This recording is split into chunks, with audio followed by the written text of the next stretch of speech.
Properties of fluid में आज हम बात करेंगे एप्लीकेशन ऑफ बर्नौलीज प्रिंसिपल का।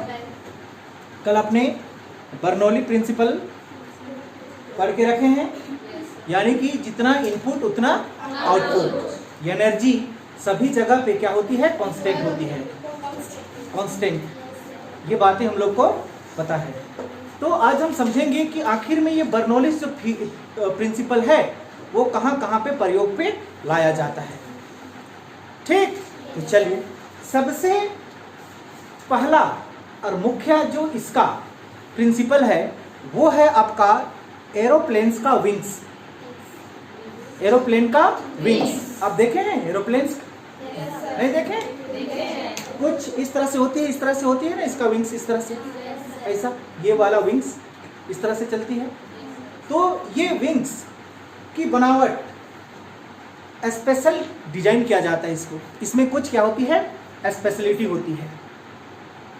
और इसी विंग्स की वजह से आपका जो एरोप्लेन है वो क्या करता है, लिफ्ट क्रिएट करता है। अगर यहाँ पे विंग्स नहीं होता तो वो हवा में नहीं उड़ पाता। इसको हवा में उड़ाने का मुख्य काम कौन करता है, आपका विंग्स। और ये विंग्स किसके आधार पे काम करता है, आपका बर्नौलीज प्रिंसिपल के आधार पे काम करता है। समझ में आया? तो चलिए समझते हैं।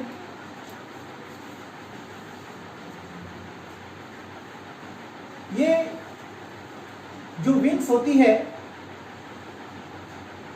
उसका डिजाइन कुछ इस तरह से बना होता है। आप इसको इस तरह से देखें, मतलब इस तरह से ही वो उधर क्या है, लंबा है। समझ पा रही है? इस तरह से आपका एरोप्लेन का क्या होता है, विंग्स होता है। अब ये इस डायरेक्शन पे क्या करेगी, दौड़ेगी इस तरह से, इस तरह से एरोप्लेन आगे की ओर क्या करेगी, दौड़ेगी। तो इसका अपोजिट डायरेक्शन पे आपका क्या लगेगा, एयर प्रेशर लगेगा। तो यहाँ पे जो एयर प्रेशर लगा वो एयर प्रेशर इस तरह से होगी, इधर पार होगी। समझ पा रही है? इस तरह से इधर कुछ आपका जो एयर है वो इधर लगेगा। क्या बात समझ पा रही है? इस तरह से लगेगा, इस तरह से लगेगा। बात समझ में आया होगा? चलिए ध्यान से समझिएगा। इसको हम थोड़ा सा सेव कर देते हैं ताकि आपको समझ में आए कि ये शेडेड जो है वो क्या है, विंग्स है एरोप्लेन का। ये इस तरह से सपोज यहां पे इस पॉइंट को हम ए मान लेते हैं, इस पॉइंट को बी मान लेते हैं। ठीक, इस पॉइंट को 1 मान लेते हैं, इस पॉइंट को 2 मान लेते हैं। इतनी सी बात समझ में आया? अब इसको गौर से देखिए। बर्नौलीज का अगर हम प्रिंसिपल के आधार पर इसको देखना चाहें तो क्या होगा कि जितना हम इनपुट करा रहे हैं उतना क्या मिलना चाहिए, आउटपुट मिलना चाहिए। समझ में आया? तो इसका ये मतलब हुआ कि एयर का ये मॉलिक्यूल्स इस पॉइंट पे पहुंचा, जितना समय में इस पॉइंट पे पहुंचा उतनी समय पे आपका ये जो 1 नंबर पे एयर का मॉलिक्यूल्स है वो उसको यहाँ पे पहुंचना होगा, क्योंकि हमको पता है इनपुट इक्वल टू आउटपुट। बात समझ पा रही होगी? जितनी समय में ये बी इस पॉइंट पे पहुंचेगा उतनी समय में आपका पॉइंट 2 का मॉलिक्यूल्स को पहुंचना होगा, तभी आपका इनपुट इक्वल टू आउटपुट होगा। है कि नहीं है? अब थोड़ी सी और बातें कर लें। मान के चलिए पॉइंट 2 को इस पॉइंट से इस पॉइंट पहुंचने में इतना सा दूरी तय करना पड़ा। बात समझ पा रही है? लेकिन इसी को पॉइंट ए की बात करें तो इतनी दूरी को उतनी समय में तय करने के लिए ज्यादा दूरी को तय करना पड़ा, लेकिन समय दोनों का क्या था, सेम था। उसी समय पे ये नीचे का जो एयर है वो इस दूरी को तय किया, और उतना ही समय में ऊपर का जो एयर है उस लंबा दूरी को तय किया। क्या बात समझ पा रही है मेरा यहाँ पे कहने का मतलब? नहीं पकड़ पाए कि यहाँ पे इसका दूरी इतनी सा है ना, लेकिन इसका दूरी को आप लंबा करके देखिए तो ये थोड़ा सा लंबा होगा, है या नहीं है? इसका ये मतलब हुआ कि ऊपर से जो आपका एयर प्रेशर गुजर रहा है उसका वेलोसिटी नीचे का एयर प्रेशर से ज्यादा होगा। बात समझ पाई? तभी तो वहां पे आपका डिस्टेंस को क्या करेगा, वो मेंटेन करेगा। करेगा या नहीं करेगा? करेगा। चलिए समझने के लिए यहाँ का जो एयर का वेलोसिटी है इसको हम क्या मान लेते हैं? v1 मान लीजिए, v2 मान लीजिए, जो मानना है मान लीजिए। v2 मान ले। यहाँ का जो एयर का वेलोसिटी है उसको क्या मान लेते हैं? v2। इधर का निचला भाग का जो वेलोसिटी है किसका? एयर का, उसको हम क्या मान लेते हैं? समझ पाई बात को? नीचे पे लगने वाला जो प्रेशर है उसको हम क्या मान लेते हैं? P1। ऊपर पे लगने वाला प्रेशर को क्या मान लेते हैं? P2 मान लेते हैं। क्लियर? अब यहाँ पे हाइट की बात करें तो हाइट तो लगभग दोनों का क्या है? सेम है। समझ पा रही है? हाइट क्या है? सेम है। अब थोड़ा सा जानकारी यहाँ पे दे दें कि वेलोसिटी की बात करें तो यहाँ पे velocity v2 is greater than v1। ये बात पकड़ में आया होगा? क्योंकि ऊपर का वेलोसिटी ज्यादा होगा तभी वो उसी समय पे उस दूरी को कवर करेगा, जबकि उसको ज्यादा दूरी तय करना है, नीचे वाला को कम दूरी तय करना है। तो वेलोसिटी v2 में क्या होगा? ज्यादा होगा और v1 में कम होगा। अब थोड़ी सी जानकारी की बात कि जहां पे वेलोसिटी ज्यादा होती है वहां पे प्रेशर कम होता है। जहां पे वेलोसिटी ज्यादा होती है वहां पे प्रेशर कम होता है। बात पकड़ में आया? तो इसका ये मतलब हुआ कि यहाँ पे अगर वेलोसिटी क्या है? ज्यादा है तो प्रेशर P2 क्या होगा? कम होगा। किससे? P1 से। बात पकड़ में आया? डाउट है? चलिए आगे समझिएगा। We know that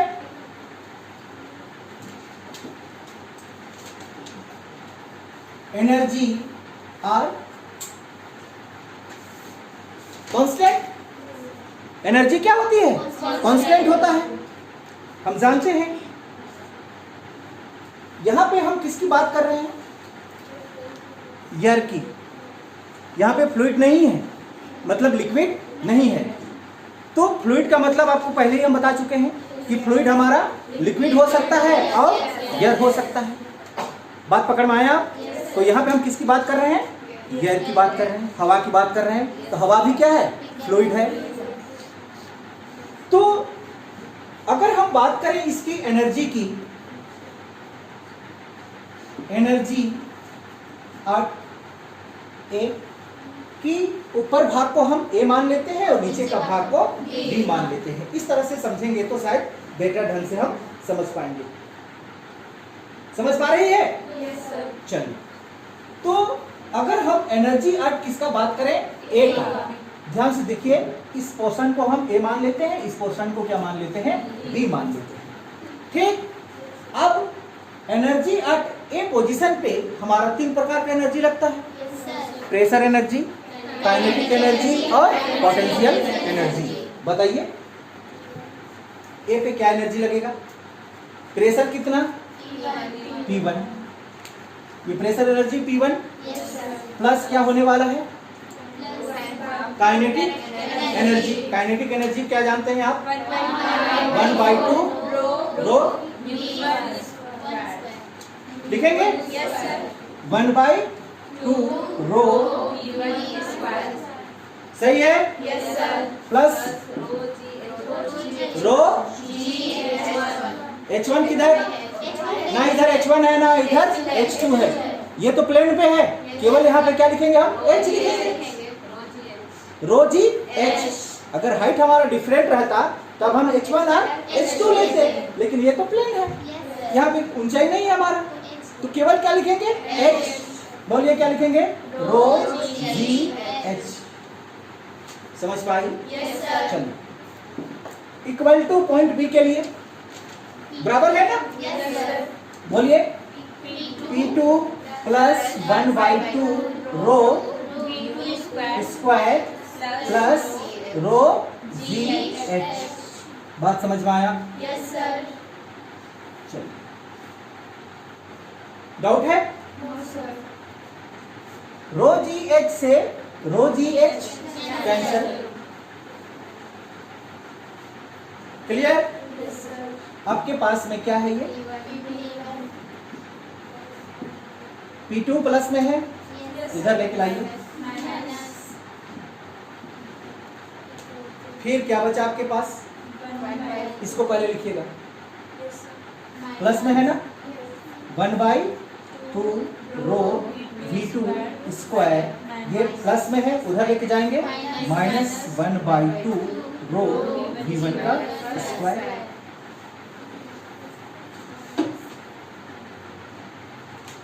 डाउट है? No sir. आगे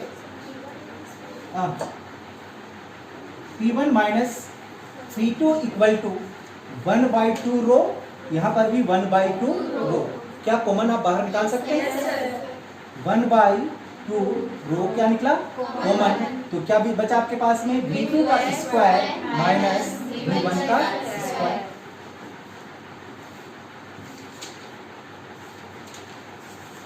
क्लियर? ये जो वैल्यू है, ध्यान से समझिएगा, ये 0 के बराबर है कि 0 से छोटा है या 0 से बड़ा है? 1/2 rho into V2 square minus V1 का स्क्वायर 0 के बराबर है, 0 से बड़ा है या 0 से छोटा है? जल्दी बोलिए, 0 का मतलब समझ में आता है ना? कुछ नहीं। तो ये 0 से बड़ा है, छोटा है या बराबर है? 0 से बड़ा है, मतलब 1/2 rho into V2 square minus V1 का स्क्वायर इज ग्रेटर देन 0। समझ में आ गया? Yes sir. और थोड़ी सी समझ लीजिए, अगर 1/2 rho into V2 square minus V1 का स्क्वायर 0 से बड़ा है, तो ये किसके बराबर था? P1 माइनस P2 के बराबर। तो इसका ये मतलब भी हुआ कि P1 minus P2 is also greater than 0। बात समझ में आया? Yes sir. चलो,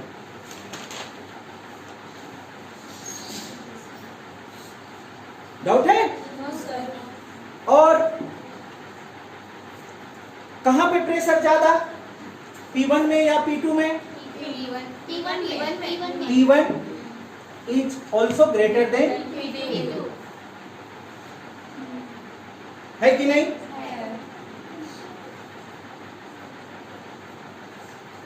डाउट है? कहीं पे पूछना है? चलिए, थोड़ी सी और जानकारी की बात कि कोई भी चीज जब मूव करती है तो वो किधर से किधर मूव करती है? हाई टू लो में कि लो टू हाई में? हाई टू लो में। आपको पता है ना, कोई भी चीज, दुनिया का कोई भी चीज जब मूव करना शुरू करे तो किधर मूव करता है? हाई से लो की ओर, है कि नहीं? आप बताइए, यहाँ पे आपका प्रेशर हाई कहाँ पे है? P1। लो प्रेशर कहाँ पे है? तो प्रेशर किधर से किधर मूव करेगा? P1 से P2 की ओर, मतलब P1 से P2 की ओर मूव करेगा। और ये जब P1 से P2 को मूव करेगा तो इसको क्या करा देगा? वो लिफ्ट करा देगा, नहीं कराएगा? कराएगा। और यही वजह से प्लेन उड़ान भरती है। समझ में आया? और उसको उड़ान भरने के लिए स्पीड को क्या करना पड़ता है? मेंटेन रखना पड़ता है। क्योंकि हम यहाँ पे समझ चुके कि जितना ज्यादा स्पीड होगा उतना प्रेशर कम होगा। तो जितना ज्यादा स्पीड यहाँ पे पड़ा उतना ऊपर में प्रेशर कम हुआ, और जितना स्पीड बढ़ा उतना ज्यादा यहाँ से प्रेस क्रिएट हुआ, हाई प्रेशर और ऊपर में लो प्रेशर। तो हाई से प्रेशर किधर मूव करेगा, लो की ओर, और इस वजह से हवाई जहाज आपका क्या होता है, उड़ान भरती है, लिफ्ट हो जाती है। क्लियर? तो बर्नौलिस का थ्योरम यहाँ पे लागू हुआ आपका। समझ पाई? लिखेंगे यहाँ पे थोड़ी सी।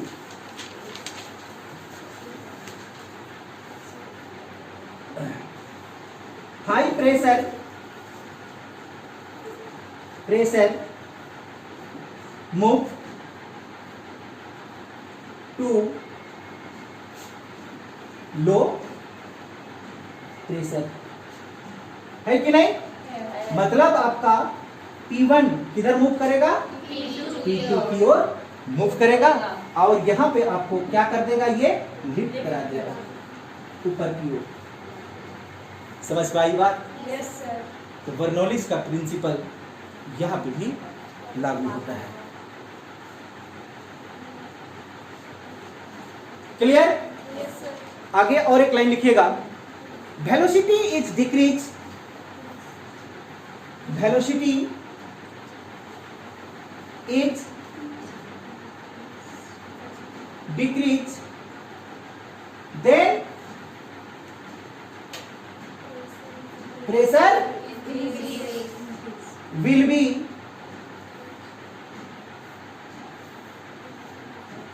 इंक्रीज, है ना? अगर हमारा वेलोसिटी क्या हो जाए, डिक्रीज हो जाए, तो प्रेशर क्या हो जाएगा, बढ़ जाएगा। यही कारण है कि यहाँ पे वेलोसिटी क्या है, वेलोसिटी क्या है, ज्यादा है, तो प्रेशर क्या होगा, कम होगा। यहाँ पे वेलोसिटी क्या है, कम है, तो प्रेशर ज्यादा होगा। और कोई भी चीज हमारा हाई से लो की ओर मूव करता है। क्लियर? आपको हम दूसरी एप्लीकेशन की ओर लेके चलते हैं। Yes sir. अब कभी रेलवे स्टेशन गए हैं? Yes sir. अब कभी जब वहां पे ट्रेन पार हो रही होगी तो उसका साइड में आप खड़ा हुए हैं, यस सर। क्या करता है वो, अपनी ओर खींचने का कोशिश करता है। अगर रेलवे स्टेशन नहीं गए हैं, ठीक, रोड किनारे अगर आप खड़ा हुए हैं, वहां से कोई बस या हैवी ट्रक स्पीड के साथ में अगर पार हुआ होगा, तो आप ये जरूर महसूस किए होंगे कि वो अपनी ओर खींच रहा है। ये महसूस किया है कि नहीं? हम लोग जाते हैं और रेलवे स्टेशन में क्या करते हैं, जो उसका प्लेटफॉर्म बना हुआ है उसमें बैठ के ऐसा देखते हैं ट्रेन आ रहा है कि नहीं आ रहा है। ये हमारे लिए खतरनाक साबित हो सकता है। समझ में आ रहा है? ये हम नहीं कहते, ये कौन कह रहा है, एप्लीकेशन ऑफ बर्नौलिस प्रिंसिपल कह रहा है कि नहीं? कि प्रेशर हमारा हाई से किधर मूव करता है, लो की ओर मूव करता है। इसको थोड़ा सा डीपली समझते हैं। ठीक, ये आपका रोड है, ठीक, यहाँ पे ट्रक है, ट्रक ऐसा ही तो होता है। ऐसा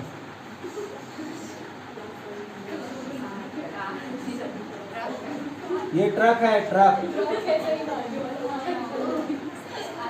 देखो, ये ट्रक है, ठीक। जब ये वेलोसिटी में होगा और आप यहाँ पे खड़ा हैं इस तरह से, ठीक, जब ये हैवी व्हीकल इस डायरेक्शन पे क्या करेगा, मूव करेगा स्पीड के साथ में, तो अपने आसपास की जो एयर है उसको भी क्या बना देगा, वेलोसिटी में लाएगा कि नहीं लाएगा? तो यहाँ का एयर आपका क्या हुआ, वेलोसिटी में आया कि नहीं आया? जबकि आप जहाँ पे खड़ा हुए हैं वहाँ का एयर का वेलोसिटी कम है कि नहीं है? तो यहाँ पे अगर वेलोसिटी कम हुआ तो यहाँ प्रेशर क्या हो गया, प्रेशर डिक्रीज होगा, प्रेशर क्या होगा, डिक्रीज होगा। और आपके पास आसपास में जो एयर है उसका स्पीड क्या है, कम है। अगर उसका स्पीड कम है तो वहां पे प्रेशर कैसा होगा, ज्यादा होगा कि नहीं होगा? तो प्रेशर किधर से किधर मूव करती है, हाई टू लो।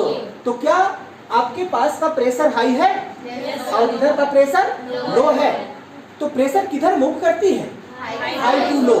मतलब आपका जो प्रेशर है वो आपका लो प्रेशर की ओर मूव करेगा। तो साथ में आपको घसीट के लेके जा सकता है। यही वजह है कि वो अपनी ओर क्या करता है, अट्रैक्ट करता है। जब आप रोड किनारे खड़ा है, वहां से क्या हो रही है, बसें या हैवी व्हीकल्स स्पीड के साथ में पार हो रही है, तो वो अपनी ओर खींचने का कोशिश करता है। कारण पता चला?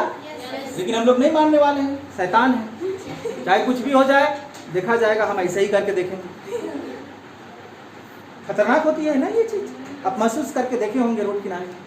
ये आपका दूसरा एप्लीकेशन हुआ बर्नौलिस प्रिंसिपल का या थ्योरम का। समझ पा रहे हैं बात? अब छोटी छोटी लाइन वहां पे लिख लेंगे। ये दूसरा एप्लीकेशन। तीसरा एप्लीकेशन आप ये भी समझ लिए कि आज आंधी आया और घर का खोपड़ी को उड़ा के ले गया। ऐसा होता है? किसी का अल्वेस्टर को सबको उड़ा पड़ा के 2 किलोमीटर दूर, और बाद में उसको ढूंढने चले हम। ये क्यों होता है पता? नहीं पता? बताते हैं, समझिएगा बात को। तीसरा एप्लीकेशन,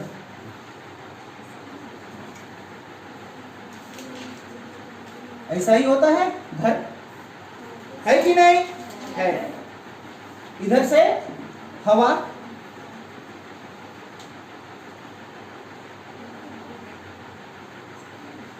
ऐसा ही तो बहता है। घर का आपका छत ऐसा है तो यहाँ पे टकराएगा तो इस तरह से ये कर्व बना के आगे क्यों निकलेगा? अब यहाँ पे हवा का वेलोसिटी क्या है? हाई है कि नहीं है?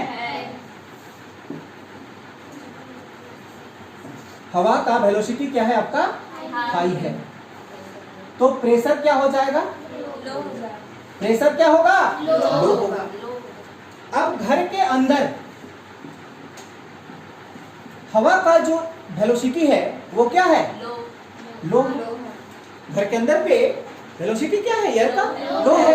अगर घर के अंदर पे वेलोसिटी क्या है? लो है, तो प्रेशर क्या होगा? यहाँ पे हाई होगा।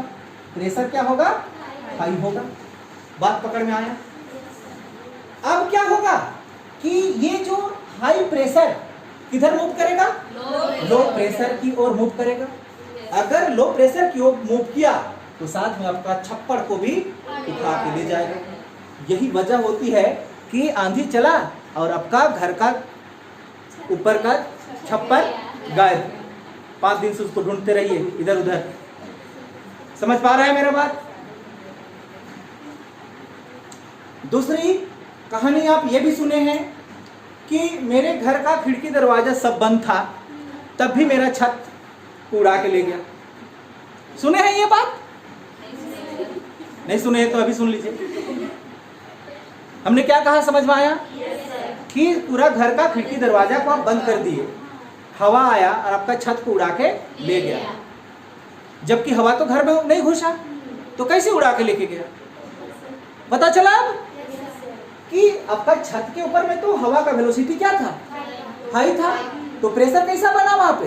Low pressure. लेकिन आप घर को सब तरफ से ढक के गए हैं, तो वहां पे आपका वेलोसिटी एयर का क्या था? लो था। और लो होने की वजह से वहां पे प्रेशर कैसा क्रिएट हुआ? हाई प्रेशर क्रिएट हुआ। तो हाई प्रेशर किधर मूव करेगा? लो की ओर। तो ले दे के सबको पार। नहीं समझ में आया? आया। ये आपका तीसरा एप्लीकेशन। क्लियर? चौथा एप्लीकेशन चलिए, 4 एप्लीकेशन। बॉल स्विंग सुनी है ना?